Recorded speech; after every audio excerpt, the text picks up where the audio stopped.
व्रजे व्रजे कमण्डनं समस्तपापखण्डनं स्वभक्तचित्तरञ्जनं सदैव नन्दनन्दनं सुपीचकुचमस्तकं सुनादवेणुहस्तकम् अनङ्गरङ्गसागरं नमामि कृष्णनागरं नमामि कृष्णनागरं नमामि कृष्णनागरम्।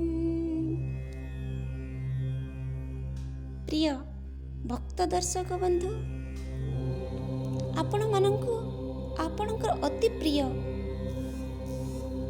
मीराबाणी को स्वागत। भक्तिमती मीराबाईंकर जन्म होईची 1561 मसीहा आश्विन मास पूर्णिमा तिथि रे राजस्थान राठौर राजपूत परिवार रे तांकर जन्मर उत्सव सबुआड़े पालित हेउथाय। समस्ते खुशी मन मौजरे नाची उठु थांती। भक्तिमती मीराबाईंकर जन्मरे प्रकृति मध्य खुशी हेची उत्सव पालन करिछि। जना जाए जेतेबेले प्रकृति खुशी हेई जाए चतुर्दिग को तार सौंदर्य रे सजै देई सौंदर्यमय कर देई थाए। मीराबाईंकर जन्मरे मध्य सेमिति सुंदर सुंदर साजुसज्जारे प्रकृति सुंदरमय कर देइथिला एई संसार को। चारिआडे सुलुसुलिया बा गछरु झरी पड़ू थाए। सुंदर सुंदर सुगंधित फूल सबुज गछलता नाची उठु थांती। नई नाल झरणा कुळुकुळु शब्दरे गीत गाउथांती। पशुपक्षी खुशी मन मौजरे कौतूहल करुथांती। पक्षीगण गीत गाई कूचन करुथांती। नगर सारा घरे घरे बीणा बाद्ୟରେ पूरी उठुथिला। सबुआड़े नृत्य गीत उत्सवरे पूरी उठुथिला। समस्ते खुशी मौजरे मिष्ठान्न भोजन करुथांती। भक्तिमती मीराबाईंकर जेजे बापा दान धर्म पुण्य करी उत्सव को साकार करुथांती। एतिकी खुशी मध्यरे सबुठु बेसी खुशी हेइथिले मीराबाईंकर जेजे बापा दुदा साहेब।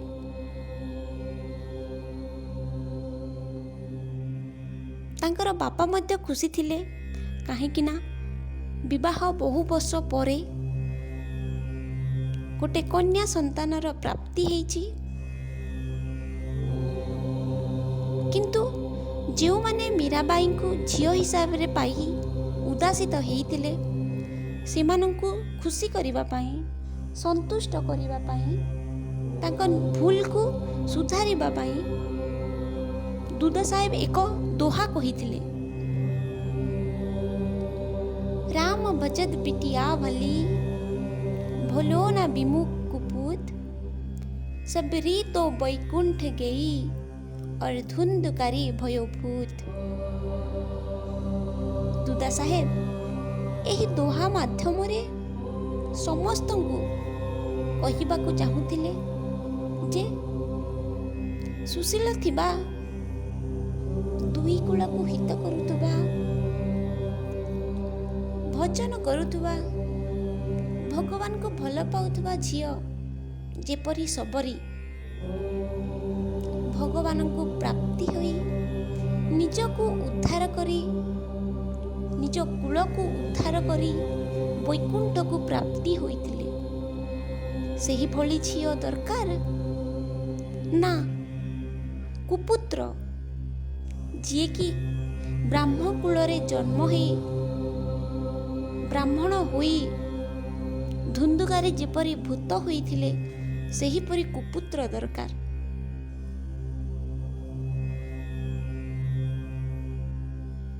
ସମସ୍ତେ ନିଜର ଭୁଲ ବୁଝିପାରିଥିଲେ। ଏହି ଦୋହା ମାଧ୍ୟମରେ ଗୁଣବତୀ ଭକ୍ତିମତୀ ମୀରାବାଈଙ୍କର ମହତ୍ଵ ବୁଝିପାରିଥିଲେ ଏବଂ ନିଜ ଭଲ ପାଇବାକୁ ମୀରାବାଈଙ୍କ ପାଖରେ ସମର୍ପଣ କରିଥିଲେ। ଏମିତି ଭାବରେ ଦୁଦା ସାହେବ ମୀରାବାଈଙ୍କର ଉତ୍ସବକୁ ସମସ୍ତଙ୍କ ପାଇଁ ମଙ୍ଗଳକାରୀ ଉତ୍ସବ କରି ଦେଇଥିଲେ। ସମୟ ଚାଲିଥାଏ, ମୀରାବାଈ ଧୀରେ ଧୀରେ ବଡ଼ ହେଉଥାନ୍ତି। ବଡ଼ ହେଇ 4-5 ବର୍ଷର ହେଇଗଲେ। ସବୁବେଳେ ମୀରାବାଈ ଭଗବାନଙ୍କ ଚରିତ ଲୀଳା, ସାଧୁବାଣୀ, ପ୍ରବଚନ, ଭାଗବତ ଇତ୍ୟାଦି ଭଗବାନଙ୍କ ଲୀଳା ଶୁଣିବାକୁ ବହୁତ ପସନ୍ଦ କରନ୍ତି। ସେଇଥିପାଇଁ ଦୁଦା ସାହେବ ସବୁ ସତ୍ସଙ୍ଗ ପ୍ରବଚନକୁ ଗଲେ ମୀରାବାଈଙ୍କୁ ସାଙ୍ଗରେ ନେଇକି ଯାଆନ୍ତି।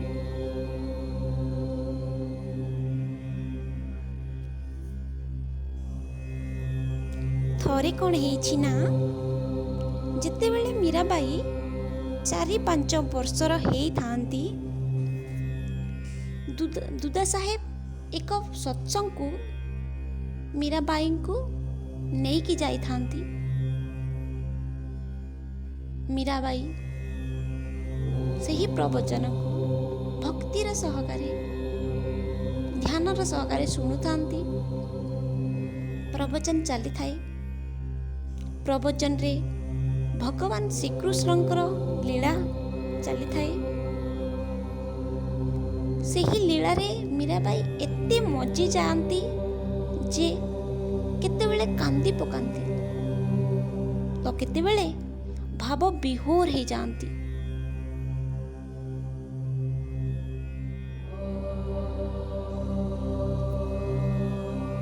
ତ ଆଉ କେତେବେଳେ ଭକ୍ତିରେ ନାଚି ଉଠନ୍ତି।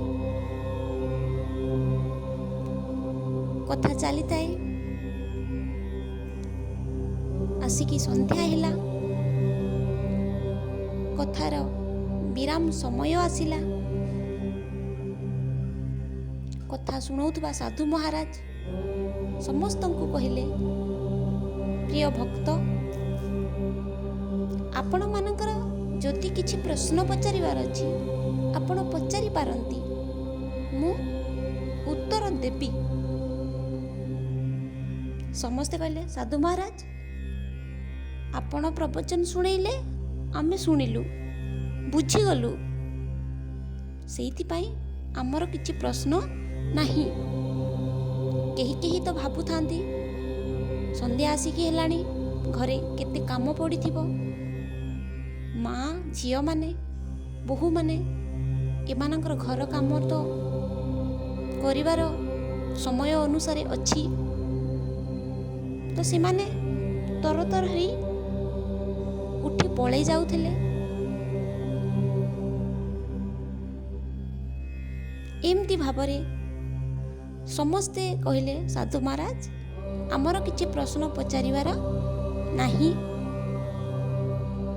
ସାଧୁ ମହାରାଜ ଠିକ୍ ଅଛି, ସମସ୍ତେ ଚାଲିଗଲେ। ସାଧୁ ମହାରାଜ ମଧ୍ୟ ଯିବା ପାଇଁ ପ୍ରସ୍ତୁତ ହେଲେ।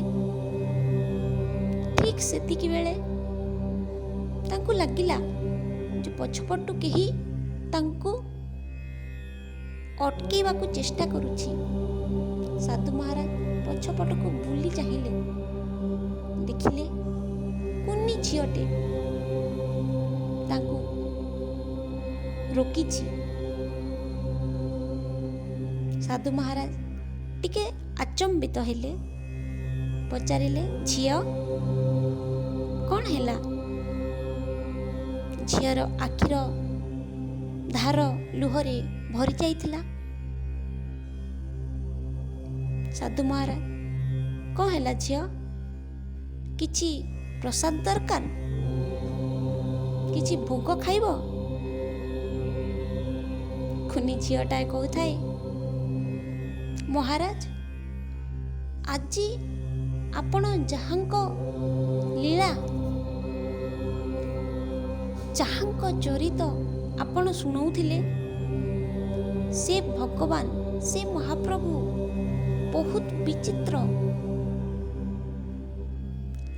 ସଂସାର ତାରକ, ସଂସାରର ପାଳନକର୍ତ୍ତା ମୋତେ ବହୁତ ଭଲ ଲାଗନ୍ତି। ବହୁତ ଭଲ ଲାଗିଲେ ତ ସେଇ ମହାପ୍ରଭୁ, ସେଇ ଭଗବାନ ମୋତେ କେବେ, କେତେବେଳେ ଆଉ କେଉଁଠି ମିଳିବେ? ଏହା ଶୁଣି ସାଧୁ ମହାରାଜ ଚକିତ ହେଇଗଲେ, କାନ୍ଦି ପକେଇଲେ। ଭାବିଲେ, ଯେଉଁ ଭଗବାନଙ୍କ ବିଷୟରେ, ଯେଉଁ ଭଗବାନଙ୍କ ଲୀଳା, ଯେଉଁ ଭଗବାନଙ୍କ ଚରିତକୁ ମୁଁ ଏହି ଜୀବନ କାଳ ପର୍ଯ୍ୟନ୍ତ ଚର୍ଚ୍ଚା କରି ଆସିଛି, ସେହି ମହାପ୍ରଭୁଙ୍କ ପାଇଁ ମୋର ଏଇ ପ୍ରଶ୍ନ ମନରେ କେବେ ହେଲେ ଜାତ ହେଇନାହିଁ। କିନ୍ତୁ କୁନି ଛୋଟ ଛୁଆଟେ ସେହି ଭଗବାନଙ୍କୁ ଏବେଠୁ ଖୋଜିବାକୁ ଆରମ୍ଭ କରିଛି, ତାଙ୍କୁ ପ୍ରାପ୍ତି ପାଇଁ ଆଶା ରଖିଛି। ମନରେ ପ୍ରଶ୍ନ ତାର ଉଙ୍କି ମାରିଛି ଯେ ଭଗବାନଙ୍କୁ ସେ କେମିତି, କେଉଁଠି ପ୍ରାପ୍ତି କରିପାରିବ। ସାଧୁ ମହାରାଜ ଚିନ୍ତା କଲେ, ତାଙ୍କ ଜୀବନ କାଳରେ ସେ ବହୁତ ଲୋକଙ୍କୁ, ବିଭିନ୍ନ ପ୍ରକାରର ଲୋକଙ୍କୁ, ବିଭିନ୍ନ ବୟସର ଲୋକଙ୍କୁ ଭଗବାନଙ୍କ ଚରିତ ଶୁଣାଇଛନ୍ତି। ହେଲେ କାହା ମନରେ ଏଇ ପ୍ରଶ୍ନ, ଏଇ ଭଗବାନଙ୍କ ପାଇଁ ଶ୍ରଦ୍ଧା, ଭକ୍ତି ଉତ୍ପନ୍ନ ହେଇନାହିଁ। ହେଲେ 4-5 ବୟସର ଛୋଟ ଝିଅ ମନରେ ସେହି ଭଗବାନଙ୍କ ପାଇଁ ଏତେ ଭକ୍ତି।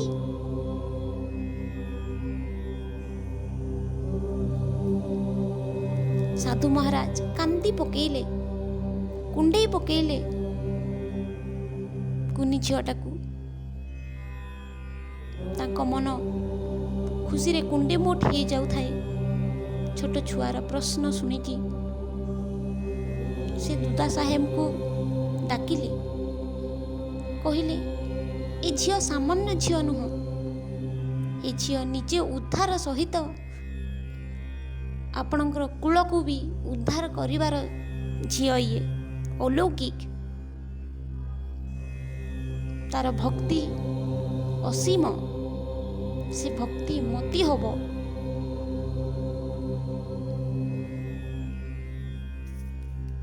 ଏଇଥିରୁ ଅନୁମାନ କରି ହୁଏ ଭକ୍ତିମତୀ ମୀରାବାଇଙ୍କର ଭକ୍ତି କେତେ, କେମିତି ଆଉ କେତେ ପବିତ୍ର। ଯେ ଛୋଟ ବେଳୁ ନିଜ ମନରେ ଯେଉଁ ମହାପ୍ରଭୁଙ୍କ ପାଇଁ ଭଲ ପାଇବା, ସମର୍ପଣ ଜାଗୃତ କରିଛନ୍ତି, ସେହି ପ୍ରଭୁଙ୍କୁ ଖୋଜି ଚାଲିଛନ୍ତି। ତାଙ୍କର ଭକ୍ତି କେତେ ଦୃଢ଼ ହେଇଥିବ।